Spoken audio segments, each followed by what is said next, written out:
मंगलाचरण। नमो अरिहंताणं, नमो सिद्धाणं, नमो आयिरियाणं, नमो उवझायाणं, नमो लोये सवसाहुणं, मोक्षमार्गस्य नेतारं वेतारं कर्मभूभृतं ज्ञातारं विश्वतत्त्वानां वंदे तद्गुणलब्धये।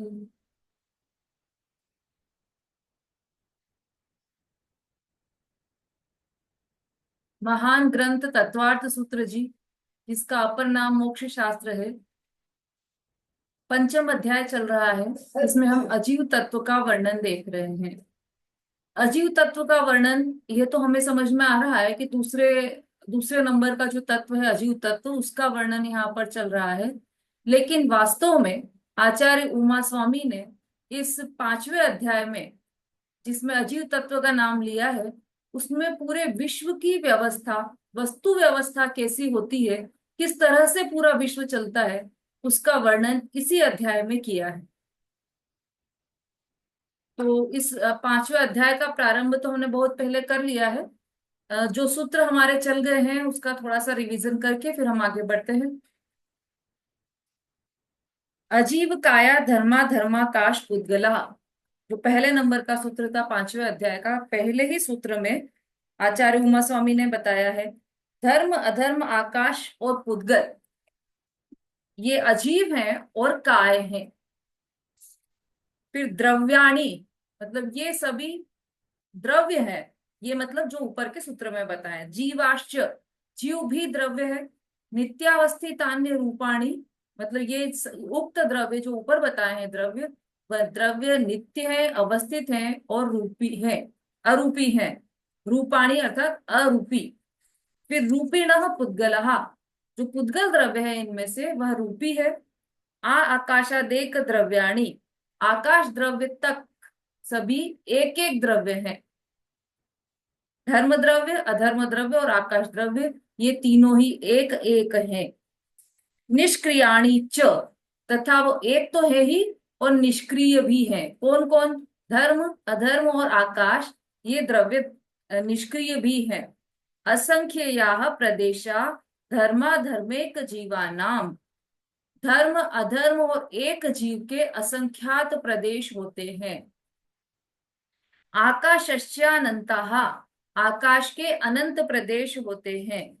संख्यया संख्ययाश्च पुद्गलानाम, पुद्गलों के संख्यात असंख्यात और अनंत प्रदेश हैं। लोकाकाशेव गाहः, इन धर्मादिक द्रव्यों का लोकाकाश में अवगाह है। ये चल गया था हमारा। धर्मा धर्मयो कृतस्ने, धर्म और अधर्म द्रव्य का अवगाह अवगाह समग्र लोकाकाश में है। ये नहीं चला क्या? अच्छा, नाणु नाणु, नाणु रह गया हमारा इसमें। वो नाणु तक चला है हमारा 11वें सूत्र का। संख्यया संख्ययाश्च पुद्गला नाम, मतलब पुद्गलों के संख्यात असंख्यात और अनंत भेद है, अनंत प्रदेश है।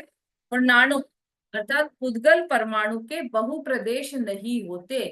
ये भी एक स्पेशल सूत्र है, क्योंकि पुद्गल वास्तव में तो अस्थिकाय नहीं है, पर उसे व्यवहार से अस्थिकाय कहा है। क्यों नहीं है वो अस्थिकाय? क्योंकि वह एक प्रदेशी ही होता है, बहु प्रदेशी नहीं होता पुद्गल द्रव्य। इसलिए, जबकि 10वें सूत्र में तो ये बताया कि पुद्गल के संख्यात असंख्यात और अनंत प्रदेश होते हैं, लेकिन 11वें सूत्र में फिर ये बता दिया कि पुद्गल तो एक ही प्रदेशी होता है, वो अनंत प्रदेशी, मतलब वो बहु प्रदेशी नहीं होता। आवाज आ रही है सबको? हाँ। तो ये नाणु तक चला था हमारा। और उसके बाद फिर हमने देखा था कि द्रव्यों को किस तरह से दो दो भागों में विभाजित कर सकते हैं। तो सबसे पहले तो हमने ये देखा था मूर्तिक और अमूर्तिक। पहले सबसे पहले जीव और अजीव, इस तरह से दो भागों में विभाजित किया 6 द्रव्यों को। फिर मूर्तिक और अमूर्तिक, इस तरह से दो भागों में विभाजित किया, 2 हो गए। तीसरा, अच्छा आप लोगों ने चार्ट भी बनाया था, है ना? कितने समझ में आ गए आपको उनमें से? आप लोग बताइए, कितनी प्रकार से द्रव्यों को दो भागों में बांटा जा सकता है? सरिता जी। जी जी, आपने उस दिन लिखाया था ना जय जिनेन्द्र दीदी, हाँ उसमें पहला मूर्तिक की अपेक्षा से कि कौन मूर्तिक है, एक प्रदेशी की अपेक्षा से सर्वगत है, अस्थि की अपेक्षा से, और वैभाविक शक्ति सहित बहुप्रदेशी द्रव्य इतना है, और बहुप्रदेशी द्रव्यों के दो भेद हैं। इतना 8 पॉइंट थे दीदी इसके, तो उसके हिसाब से बोलूं क्या? हाँ, बोलिए। 8 शुरू से बोलिए। 8 का किस प्रकार से दो दो भागों जी में विभाजित किया है, शुरू से बोलिए। जी दीदी। जीव द्रव्य, जो जीव द्रव्य है इसमें मूर्तिक है, तो मूर्तिक में पुद्गल द्रव्य आएगा। जीव द्रव्य में आप ऐसे मूर्तिक कीजिए, में पहले पहले पॉइंट बताइए, फिर उसका डिटेल बताइए। पहला पॉइंट क्या है आपका? पहला जीव है। फिर से बोलिए। पहला दीदी जीव ही है। पहला जीव की मूर्तिक का है दीदी, हमारा मूर्तिक का है पहला। तो मूर्तिक में पुद्गल द्रव्य लिया है, और बाकी सब अमूर्तिक हैं।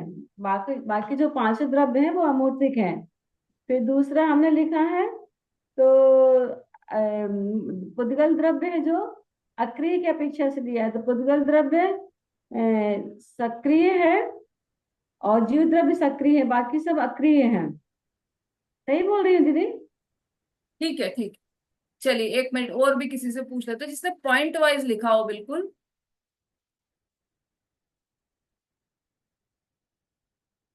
मंजू जी। जय जिनेन्द्र दीदी। दीदी आपने ये समझाया भी था हम लोगों को हाँ, पॉइंट वाइज। हमने बोला भी था, उसके बाद आपने 18 नंबर तक समझाया था। 18 नंबर पे आ गए थे हम लोग। आपको क्या समझ में आया वो बताइए। आपको जीव मतलब ये छह द्रव्य दो दो प्रकार से, किस प्रकार, कितने प्रकार से दो दो भागों में विभाजित कर सकते हैं हम? ठीक है, मैं बोल देती हूँ दीदी, पॉइंट से बोल देती हूँ। हम्म। जीव और अजीव, रूपी अरूपी, निष्क्रिय सक्रिय, एक प्रदेशी बहुप्रदेशी, सर्वगत देशगत, फिर संख्यात अनंत, खंड अखंड, अस्थिकाय काय रहित अस्थि, भाववती शक्ति क्रियावती शक्ति, विभाव सहित और विभाव रहित। ये लिखा था मैंने दीदी। हम्म। ये भाववती शक्ति और क्रियावती शक्ति ये नहीं लिखवाया मैंने।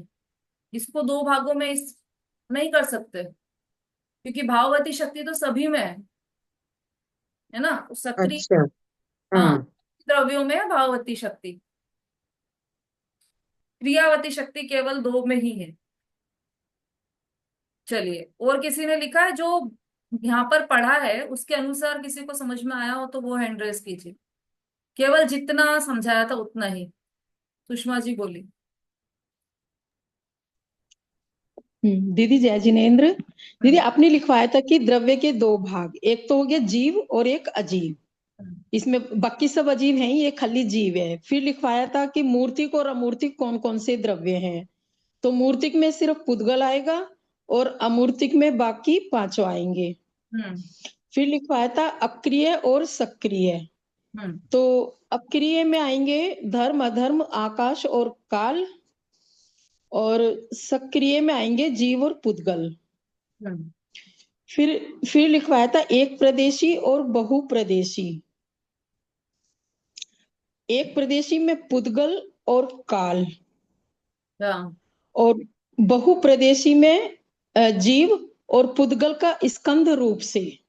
पुद्गल जो आएगा वो स्कंद रूप से आएगा, और धर्म अधर्म और आकाश। दीदी इसमें काल भी आएगा? कोई काल तो नहीं आएगा ना? नहीं। हाँ। अच्छा, फिर लिखवाया था सर्वगत और देशगत। हम्म। सर्वगत में सिर्फ एक आकाश है, और बाकी पांचों द्रव्य जो हैं वो देशगत हैं। हम्म। फिर था छठा पॉइंट की अस्थि की अपेक्षा से, यानी कि अस्थिकाय। तो अस्थिकाय है जीव पुद्गल धर्म अधर्म और आकाश, और काय रहित है काल। काल द्रव्य। फिर था 7 पॉइंट था कि वैभाविक शक्ति सहित कौन कौन से द्रव्य हैं। तो इसमें था जीव और पुद्गल, और वैभाविक शक्ति रहित धर्म अधर्म आकाश और काल। दीदी मैंने तो इतने ही लिखे थे, बाकी आपने बुक में से समझाया था फिर। ठीक है, बढ़िया, सभी ने अच्छा लिखा है। देखिए, हाँ, ये जो पॉइंट्स लिखे हैं ना आपने स्टार्टिंग में, वो बिल्कुल एकदम करेक्ट हैं सारे ही। तो उसके आधार से ही हमको चलना है। तो वो तो समझ में आ गए होंगे जितने पॉइंट्स आपने लिखे हैं। उसको वापस मुझे समझाने की आवश्यकता नहीं है कि ये द्रव्यों को दो प्रकार से किस तरह से विभाजित किया है, तो वो हम सब समझ गए। पर इसमें जो चल रहे थे हम, इसमें कहाँ तक पहुंचे थे? हाँ, देखो, द्रव्य दो तरह के हैं, मतलब एक देशगत और एक सर्वगत। लेकिन अब सर्वगत भी दो प्रकार के हैं। सर्वगत द्रव्य भी दो प्रकार के हैं। तो एक तो क्षेत्र की अपेक्षा से सर्वगत है, और एक भाव की अपेक्षा से सर्वगत है। तो क्षेत्र की अपेक्षा से सर्वगत कौन है? तो एकमात्र आकाश द्रव्य ही है जो क्षेत्र की अपेक्षा से सर्वगत है, क्योंकि वह लोकाकाश में तो है ही, अलोकाकाश में भी है। इसके अतिरिक्त और कोई भी द्रव्य ऐसा नहीं है जो अलोकाकाश में भी हो। तो वो सर्वगत नहीं होगा। सर्वगत तो एकमात्र आकाश द्रव्य ही है क्षेत्र की अपेक्षा से। लेकिन क्या कोई और कोई द्रव्य ऐसा है जो लोकाकाश में भी हो और अलोकाकाश में भी हो? कि नहीं, वो तो केवल आकाश द्रव्य है। लेकिन एक द्रव्य ऐसा है जिसकी पहुंच अलोकाकाश तक भी है, और वह है जीव द्रव्य, जो लोकाकाश को भी जानता है, अलोकाकाश को भी जानता है। तो ज्ञान के अभाव की अपेक्षा से जीव भी सर्वगत है। क्षेत्र की अपेक्षा से तो आकाश सर्वगत है, और भाव की अपेक्षा से जीव सर्वगत है।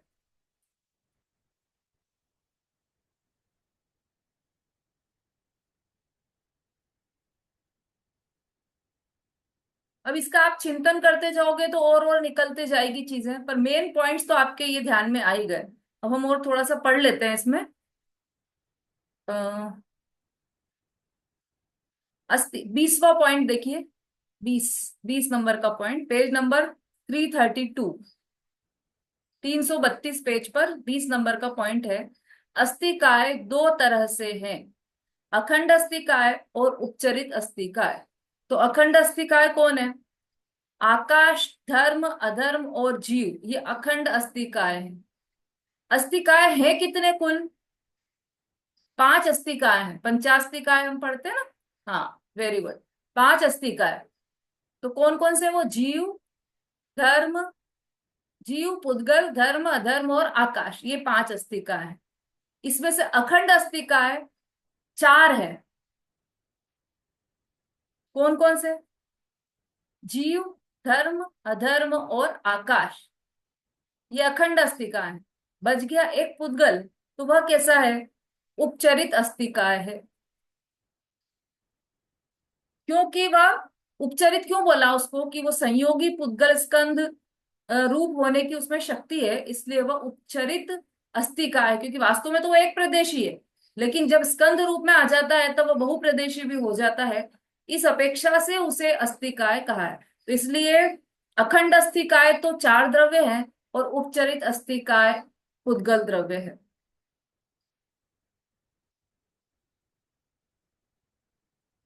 अब ये हम पढ़ लेते हैं। ये पर द्रव्य के, प्रत्येक द्रव्य के गुण तथा पर्याय में अस्तित्व दो तरह से है। स्व से अस्तित्व, और पर की अपेक्षा से नास्तित्व रूप का अस्तित्व। समझ में आ रहा है सबके?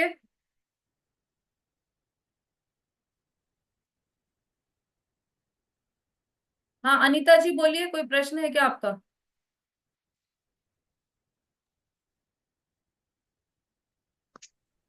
हाँ, बोलिए, क्या दीदी प्रश्न?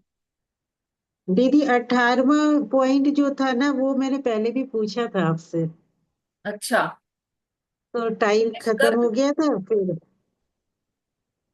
हाँ। ये मुझे समझ में नहीं आ रहा था। एक प्रदेश परमाणु कालाणु तो ठीक है, एक प्रदेशी है, और एक प्रदेशी, एक प्रदेश स्थित सूक्ष्म स्कंद, ये भी ठीक है। और हम्म। अनेक देशगत, ये मुझे समझ में नहीं आया था। ये अनेक देशगत क्या है? अनेक देशगत, धर्म अधर्म, जीव और पुद्गल स्कंद। देशगत हाँ, दो भेद रूप से है ना। वही मैंने कहा, और अनेक देशगत। इसके लिए आप पहले ये थी। 17 पे आइए, और 16 पर आइए। द्रव्य दो तरह के हैं, सर्वगत और देशगत। ठीक है। अब जी। सर्वगत में तो आकाश आ गया, और देशगत में पांचों द्रव्य देशगत आ गए। कौन कौन से पांच हाँ। द्रव्य आकाश के अतिरिक्त? जीव, पुद्गल, धर्म, अधर्म और काल। ये सब देशगत है। क्यों है ये देशगत? क्योंकि ये सिर्फ लोकाकाश में, अलोकाकाश में नहीं है। हम्म। अब फिर इसके बाद आइए क्षेत्र। क्षेत्र सर्वगत और भाव सर्वगत, ये हमने देख ही लिया। अब देशगत दो भेद रूप हैं, एक प्रदेशगत और अनेक देशगत। तो एक प्रदेश पे रहने वाले तो परमाणु, कालाणु, और एक प्रदेश सूक्ष्म स्कंद है। और अनेक देशगत है, धर्म अधर्म, जीव और पुद्गल स्कंद। मतलब ये अनेक प्रदेशों में स्थित है ना। एक देश में तो है तो एक देश ही, मतलब लोकाकाश में ही है, अलोकाकाश में नहीं है। लेकिन लोकाकाश हम्म। में भी संपूर्ण फैले हुए हैं। कौन कौन? धर्म अधर्म, जीव और पुद्गल स्कंद। मतलब अनेक प्रदेशी है, एक प्रदेशी नहीं है। हाँ। तो जी। अपन जी स्थूल अर्थ दीदी। निकालेंगे तो यही निकलेगा कि जैसे परमाणु है, कालाणु है, सूक्ष्म स्कंद है, वो सब तो एक प्रदेशी हो जाएंगे। लेकिन धर्म है, अधर्म है, और ये पुद्गल स्कंद है, ये सब क्या होंगे कि बहुप्रदेशी है। इसलिए इनको अनेक देशगत कहा है। और जीव भी बहुप्रदेशी है, असंख्यात प्रदेशी है ना जीव, ये भी जी बहुप्रदेशी। दीदी। ये सब अनेक देशगत है, क्योंकि ये है तो सीमित ही, सर्वगत नहीं है, लेकिन एक प्रदेशी भी नहीं है। इसलिए इनको अनेक देशगत कहा है। ठीक है। जी दीदी। और 21 वाला भी दीदी ठीक से मुझे समझ में नहीं आ रहा है ये, स्व से और हाँ, ये ये पर से। पर आ रहे हैं अभी अपन। हाँ, बोलिए जी अभिलाष। दीदी। जय जी दीदी, मेरे को भी 21वां वाला नहीं आ रहा था समझ में, इसलिए मैंने हैंड रेस किया था। अरे आप लोग जल्दी करते हैं, अभी आए ही नहीं है ना उस पर, तो अब आए हैं अपन, अब समझेंगे ना उसको। देखिए, 21वां। प्रत्येक द्रव्य के गुण तथा पर्याय में अस्तित्व दो तरह से है। जो अस्तित्व है ना, अस्तित्व मतलब हेपना, जो हेपना है वह दो प्रकार का है। कैसा? स्व से अस्तित्व और पर की अपेक्षा से नास्ति रूप का अस्तित्व। अब कैसे? इसको एक सरल उदाहरण से हम समझते हैं।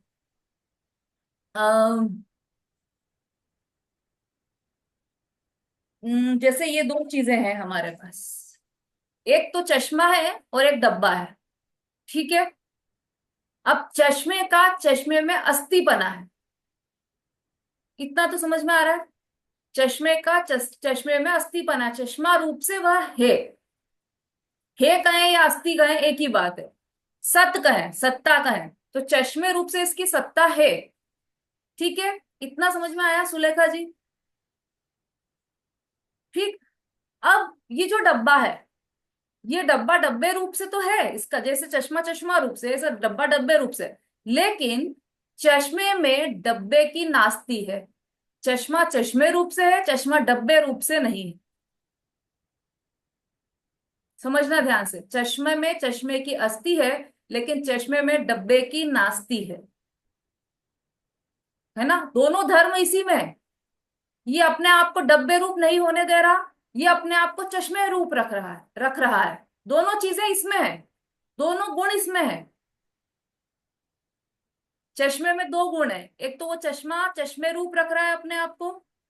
दूसरा गुण क्या है? चश्मा डब्बे रूप नहीं होने दे रहा, डब्बे में रहते हुए भी चश्मा डब्बे रूप अपने आप को नहीं होने दे रहा। ये दो गुण किसके हैं? चश्मे के हैं। इसी तरह से यहाँ पर देखिए, प्रत्येक द्रव, जितने भी द्रव्य हैं, जीव, पुद्गल, धर्म, अधर्म, आकाश और काल, सभी द्रव्य स्व से अस्तित्व है। मतलब जीव द्रव्य रूप से अस्तित्व अस्थि है, और जीव द्रव्य की पुद्गल द्रव्य रूप से नास्ती है। पर ये गुण किसमें है? जीव द्रव्य में ही है ना। एक ही द्रव्य पुद्गल द्रव्य है, उसमें पुद्गल द्रव्य रूप से अस्थि है, लेकिन जीव द्रव्य रूप से नास्ती है। उस नास्ती का अस्तित्व है जीव द्रव्य में।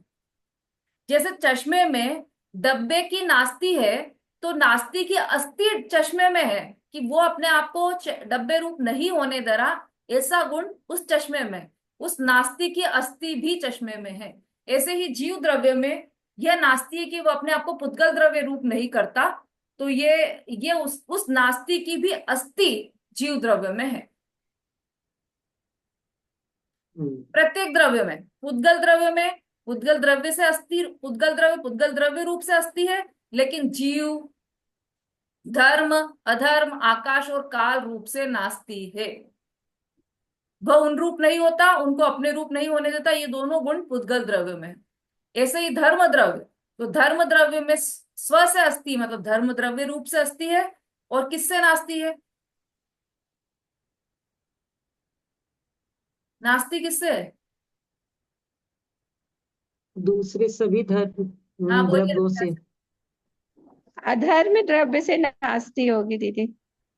अधर्म ये द्रव्य से, केवल अधर्म द्रव्य से? नहीं, दूसरे सभी द्रव्यों से हो सकती है। हाँ हो जो सकती धर्म अधर्म। है ही, जी। धर्म से भी अधर्म से भी। अच्छा, धर्म द्रव्य की तो और अस्थि है, लेकिन अधर्म, हाँ, पुद्गल, जीव, अधर्म आकाश, काल, इन सब से उसकी नास्ती है। भी तो नास्ती नास्ती पने होगी। का गुण, वो नास्ती पने गुण। पने के गुण की अस्थि है जीव द्रव्य, उसमें धर्म द्रव्य में। जी। दोनों चीजें समझना, अस्थि की भी नास्ती है, मतलब नास्ती की भी अस्थि है, अस्थि की तो अस्थि है ही, और नास्ती की भी अस्थि है जीव द्रव्य में। हम्म ठीक है, कठिन हो रहा है क्या ज्यादा? सरलता और उदाहरण से समझ लोगे आप तो इजीली समझ में आ जाएगा कि उसमें चश्मे और इसका डिब्बे का उदाहरण तो कितना सरल दिया है। चश्मे में चश्मे रूप की अस्थि है, चश्मे की तो अस्थि है, चश्मा चश्मे रूप से अस्थि रूप है, और उसमें डब्बे की नास्ती है, तो वह डब्बे रूप से नास्ती रूप धर्म भी तो चश्मे में है, तो उसकी भी तो अस्थि है, दोनों की अस्थि है ना चश्मे में ही। हम्म हाँ शोभा जी बोलिए। दीदी जब आप बोलती है ना कि उसमें उसकी अस्थि है और ये डिब्बे की नास्ती है, पर फिर आप बोल देती है कि उसकी अस्थि भी है। हाँ हाँ, यहाँ कंफ्यूज हो जाते यहाँ नास्तिक भी कंफ्यूज हो जाते अस्थि है, हैं। पर ऐसा ही है। नास्तिक की भी हमारे सारे, नास्तिक की भी अस्थि है, उसमें कंफ्यूज हो जाते हैं। हाँ वो इसीलिए तो ये उदाहरण दिया, नहीं तो ये तो हमको समझ में आ जाता था कि उसकी वो नहीं है, ये नास्ती हो गया।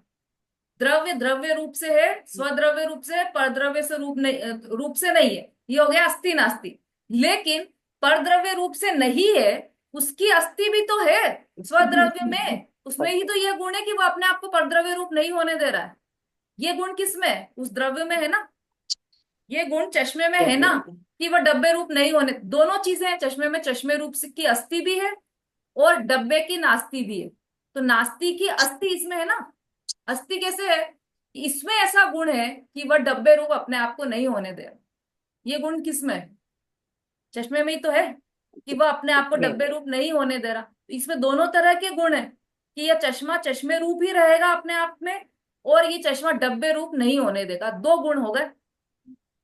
तो ये अब चश्मा डब्बे रूप नहीं होने दे रहा, इस गुण की अस्थि भी है उसमें, मतलब ये गुण भी विद्यमान है उसमें, अस्थि रूप से विद्यमान है उसमें, नास्ति भी अस्थि रूप से विद्यमान है। जीव द्रव्य पुद्गल रूप नहीं होता, ये उसकी नास्ति, जीव द्रव्य रूप ही रहता है, ये अस्थि है। जीव द्रव्य पुद्गल रूप नहीं, पुद्गल द्रव्य रूप नहीं होता, ये नास्ति है। ये सीधा सा गणित तो हमको समझ में आ रहा है, लेकिन उस नास्ति की अस्थि कहाँ है? उस नास्ति की अस्थि जीव द्रव्य में है, क्योंकि वह जीव द्रव्य अपने आप को पुद्गल द्रव्य रूप नहीं होने दे रहा। तो ये गुण भी जीव द्रव्य का है, ये शक्ति भी जीव द्रव्य की है। समझ में आया शोभा जी? समझ में आ गया जी, आ गया दीदी, एकदम अच्छे से आगे हम्म, आगे अच्छे से आगे। ठीक। और सबको जिन्होंने प्रश्न किया था उनको आ गया होगा आई थिंक समझ में। चलिए आगे बढ़ते हैं हम, स्व से अस्थि और पर की। ये अच्छा हुआ आप लोगों ने प्रश्न पूछ लिया, क्योंकि ये है ना, पूरे जिनागम आप पढ़ोगे ना, बार बार अस्थि नास्ति का कथन आने वाला है, तो वो हमको समझ में आना चाहिए कि अस्थि अस्थि का गुण भी हम में है और नास्ति का गुण भी हम में है। सप्तभंगी, अभी आपने जिन्होंने भी जो हमारा चौथा अध्याय कंप्लीट हुआ था ना, उसके बाद मैंने कहा था कि चौथे अध्याय का उपसंहार जरूर पढ़ना आप लोग। कुछ कुछ लोगों ने पढ़ा भी होगा, जिन्होंने भी पढ़ा है उनको समझ में आया होगा कि वो जो सप्तभंगी है ना, उसमें सप्तभंगी में ये दिया है स्यात् अस्ति स्यात् नास्ति, कथनचित अस्ति है कथनचित नास्ति है। तो जीव में जीव की कथनचित अस्ति और जीव की कथनचित नास्ति है, ये तो संभव ही नहीं है। इसके लिए वहां पर ये बताया कि अस्ति तो है ही, जीव की जीव रूप अस्ति है, और नास्ति पर द्रव्य से, तो पर द्रव्य की नास्ति भी अस्ति रूप से है जीव में। ये पूरा उसमें आपने जिसने पढ़ा होगा उनको वहां पर भी क्लियर हुआ होगा, नहीं हुआ होगा तो अभी और सरल उदाहरण से समझा ही दिया है, आप लोग वापस उसको पढ़ने का प्रयास करें।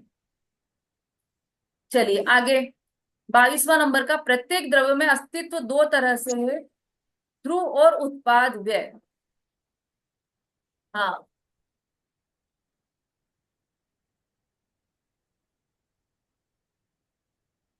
अब अस्तित्व, अस्तित्व किसका, अब स्वद्रव्य की बात चल रही है, परद्रव्य की बात नहीं चल रही, मतलब एक ही द्रव्य की बात चल रही है, जैसे जीव द्रव्य है, तो जीव द्रव्य में सभी द्रव्य हैं ऐसे।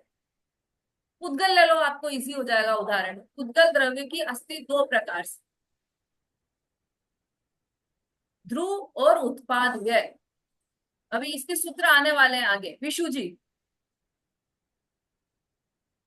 उद्गल द्रव्य जो एक द्रव्य है उसकी उसमें भी दो प्रकार का अस्तित्व है, एक तो ध्रुव अस्तित्व है और एक उत्पाद व्यय वाला अस्तित्व है। तो ध्रुव अस्तित्व किसे कहा, जो हमेशा टिका रहेगा, टिका था, टिका है और टिका रहेगा, वह तो हो गया ध्रुव अस्तित्व। और दूसरा अस्तित्व है उत्पाद व्यय रूप अस्तित्व। तो उत्पाद व्यय मतलब प्रति समय उत्पाद होगा, प्रति समय व्यय होगा, उत्पाद होगा व्यय होगा, उत्पाद होगा व्यय होगा, इसका भी अस्तित्व है। मतलब वो जो पर्याय उत्पन्न हुई वो अगले क्षण विनष्ट हो जाएगी, लेकिन उसका अस्तित्व है, वह एक समय के लिए टिकेगी, एक समय के लिए टिकेगी, एक समय का उसका अस्तित्व है। और फिर दूसरी पर्याय आएगी, उसका अस्तित्व है, उत्पाद का भी अस्तित्व है, व्यय का भी अस्तित्व है। एक अस्तित्व यह हो गया और दूसरा अस्तित्व यह हो गया कि वह हमेशा टिका रहेगा, ध्रुव रूप से रहेगा। ये दो प्रकार के अस्तित्व एक द्रव्य में है।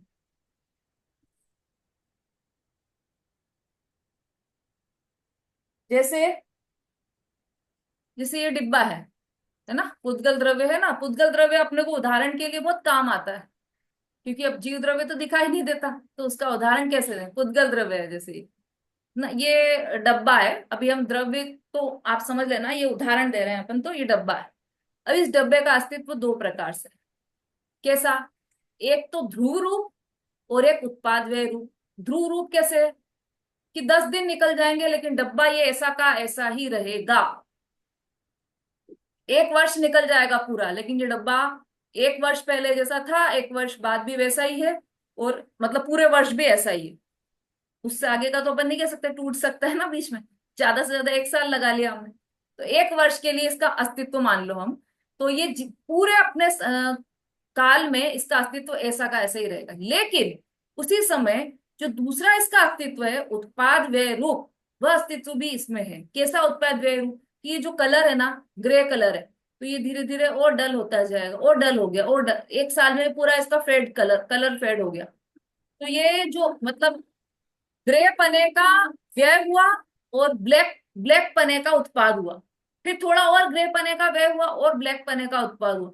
इसे जो इसमें चेंजेस आ रहे हैं वह इसके उत्पाद व्यय, वह इसका अस्तित्व है। उत्पाद व्यय का भी इसमें अस्तित्व है कि हाँ, ये द्रव्य की ही ताकत है, वह जो उत्पाद व्यय रूप होगा, रूप भी रहेगा और उत्पाद व्यय रूप भी होगा। परिणमन ये वस्तु का सामर्थ्य है, प्रत्येक वस्तु का, प्रत्येक द्रव्य का।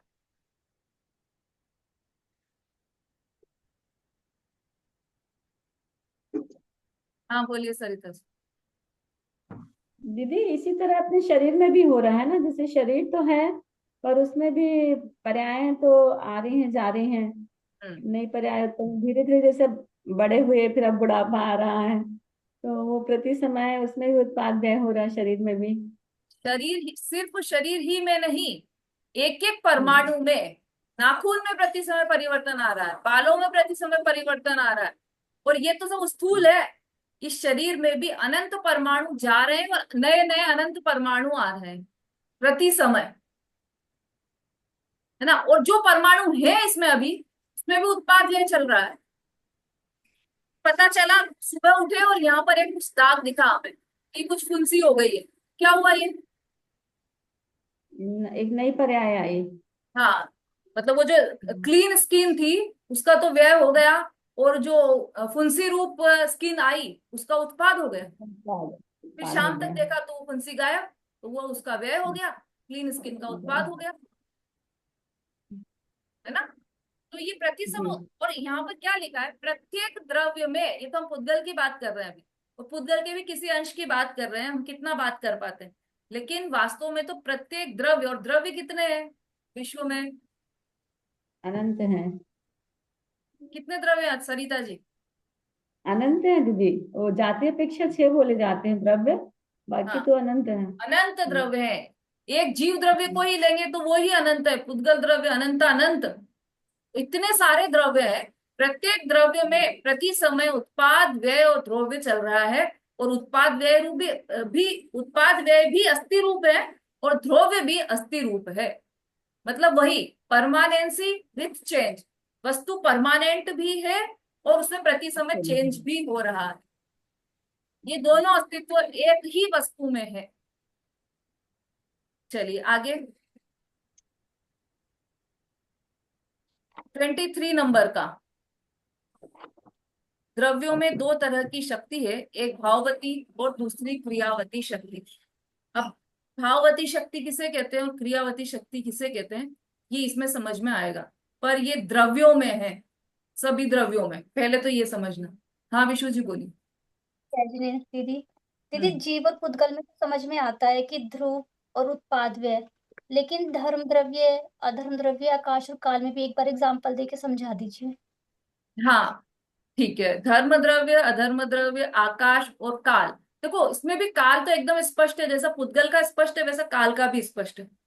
कैसे उत्पाद व्यय, इस समय समय है ना, काल मतलब समय, तो काल इस समय में ये अभी का समय ये गया, इसका व्यय हुआ, फिर उसके अगले काल का उत्पाद उत्पाद होगा, फिर वो व्यय हो जाएगा, फिर अगले काल का, अगले समय का, मतलब प्रत्येक समय घड़ी देखो अपन, तो हम अगर स्थूल उदाहरण लेना हो तो एक एक सेकंड बढ़ रहा है ना, तो पूर्व सेकंड का हो गया व्यय और अगले सेकंड का हो गया उत्पाद। लेकिन फिर भी काल तो वही वही का वही है, काल तो वैसा का वैसे ही टिका है, काल का अभाव नहीं हुआ कभी भी, है ना।